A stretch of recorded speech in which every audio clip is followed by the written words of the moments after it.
Indonesia yang dahulu diselimuti hamparan hijau hutan tropis, perlahan wajahnya berubah drastis. Sejauh mata memandang, hutan-hutan negeri ini, salah satunya Sumatera, kini membentang kebun sawit. Apakah sawit telah menggantikan hutan?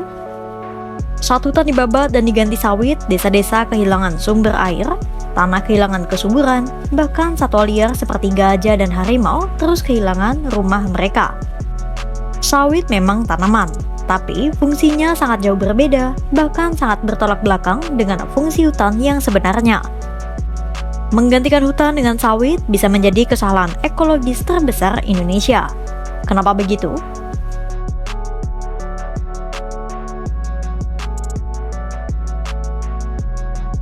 Sebanyak apapun pohon sawit tidak akan pernah bisa dianggap sebagai hutan. Dan justru, sawit menjadi penyumbang utama masalah lingkungan serius. Perbedaan mendasar perkebunan kelapa sawit dan hutan alam ada pada keanekaragaman hayati dan struktur ekosistemnya. Adanya ekosistem yang beragam di hutan menyediakan keseimbangan alami untuk menjaga kesehatan tanah dan tanaman. Nah, itulah yang tidak ada di perkebunan sawit. Mengutip dari National Geographic Indonesia, Wong Ilian menyebut, perkebunan kelapa sawit bukanlah hutan rimba. Karena perkebunan kelapa sawit itu hanya terdiri atas satu jenis tanaman atau monokultur dan berada di suatu area dalam jumlah banyak. Berbeda dengan hutan yang ekosistem alaminya sangat beragam.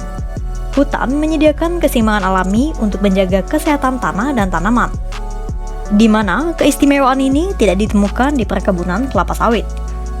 Nah, untuk melindungi tanamannya pun, para petani sawit harus menggunakan bahan-bahan kimia untuk meniru cara alam menjaga kesehatan dan keseimbangan tanah.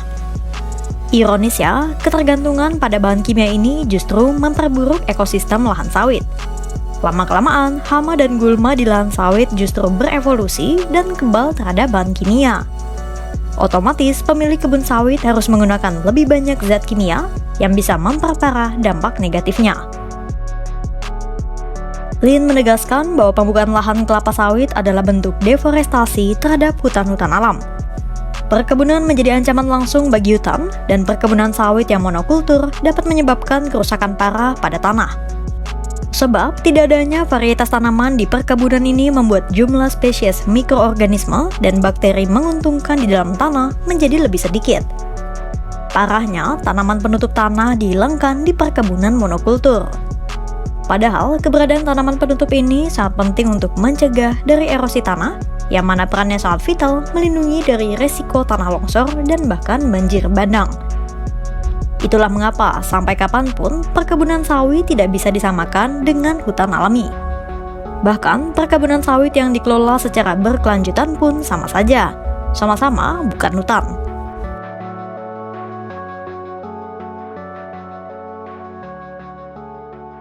Sekeras apapun suara lantang pegiat lingkungan, para korporasi sawit penyumbang deforestasi masif tampaknya tetap bergeming. Mereka terus melanjutkan pembukaan lahan demi cuan yang menumbalkan hutan. Pembabatan hutan untuk membuka lahan sawit juga terus menggerus rumah bagi satwa-satwa liar yang nyaris diambang kepunahan. Taman Nasional Tesonilo adalah salah satu di antaranya yang masih tersisa dan bertahan menjadi habitat alam bagi para gajah Sumatera, harimau, dan hewan endemik lain pulau ini. Berdasarkan data Kementerian Kehutanan, Tesonilo memiliki ratusan jenis flora dan fauna, rumah bagi gajah, harimau, dan beruang Sumatera.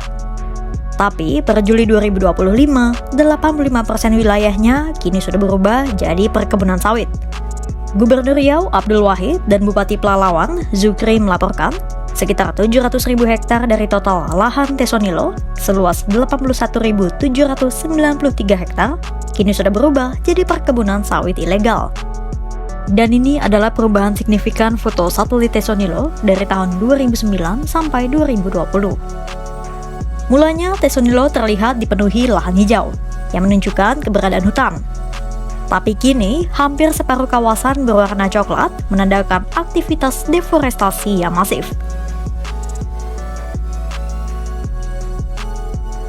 Akibatnya, gajah, harimau, dan flora fauna lainnya kehilangan rumah mereka. Populasi gajah Sumatera pun kian menurun dan dilaporkan hanya tersisa 150 ekor. Cerita pilu kerusakan alam tak hanya datang dari Tesonilo, namun juga wilayah lain di Sumatera. Di sekitar Taman Nasional Kerinci Sebelat dan hutan-hutan lain seluas 144.800 hektar yang menjadi kantung habitat harimau dan gajah Sumatera juga mulai dirambah menjadi kebun-kebun sawit. Di wilayah Benteng Sebelat yang menjadi koridor gajah seluas 80.987 hektar, sekitar 40.000 hektar lahannya kini sudah dirambah jadi kebun sawit ilegal.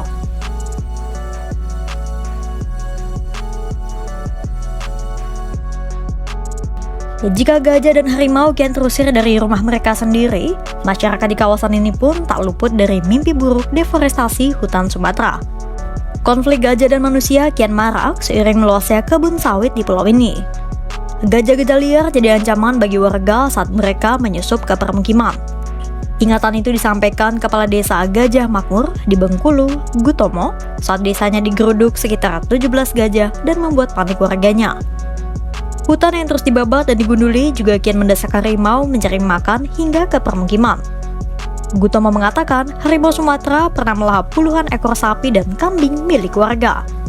Rumah mereka semakin sempit dan posisi mereka yang terdesak oleh hutan yang babak belur yang beralih fungsi jadi kebun sawit ilegal. Setelah hutan gundul, Gutomo mengaku desanya tak lagi sejuk, udara di kampungnya kian panas seperti kemarau berkepanjangan. Intensitas hujan di kampungnya pun menurun sejak banyak hutan ditebangi. Krisis air bersih pun semakin parah. Kalau 2 hari tidak hujan, Gutomo mengaku sumber warga sudah pasti mengering. Bukan tanpa sebab, hutan yang gundul dan luasnya perkebunan sawit telah mengubah alam di kawasan tersebut. Sebab kelapa sawit dikenal sebagai tanaman yang boros air. Tanaman ini menyedot banyak sumber air. Kondisi ini terjadi karena lahan tersebut tak memiliki lapisan tanah atas. Oleh karena itu, perkebunan monokultur ini pun memerlukan air dalam jumlah besar untuk irigasi. Tak heran jika perkebunan akan memompa air dari banyak sumber, seperti sungai, danau, dan sumber alami lainnya. Pada akhirnya, banjir bandang dan longsor yang menerjang Sumatera bukan sekadar peristiwa alam yang terjadi tanpa sebab. Di baliknya, ada jejak panjang penggundulan hutan, perluasan perkebunan sawit, dan rusaknya ekosistem yang selama ini menjaga keseimbangan alam. Karena satu wajah hutan alam digantikan oleh perkebunan sawit, kita kehilangan lapisan perlindungan alami yang mampu menahan air dan menjaga kehidupan satwa liar. Yang tersisa hanya lahan monokultur yang membuat tanah rentan longsor dan aliran air yang tak lagi terkendali. Pada akhirnya, perbedaan lahan sawit dan hutan sangat tegas. Hutan tetaplah keanekaragaman yang tak tertandingi. Ia menjaga ekosistem, menjaga alam, dan menjaga manusia itu sendiri dari bencana. Untuk itu, simak berita lainnya hanya di kanal YouTube Kompas.com.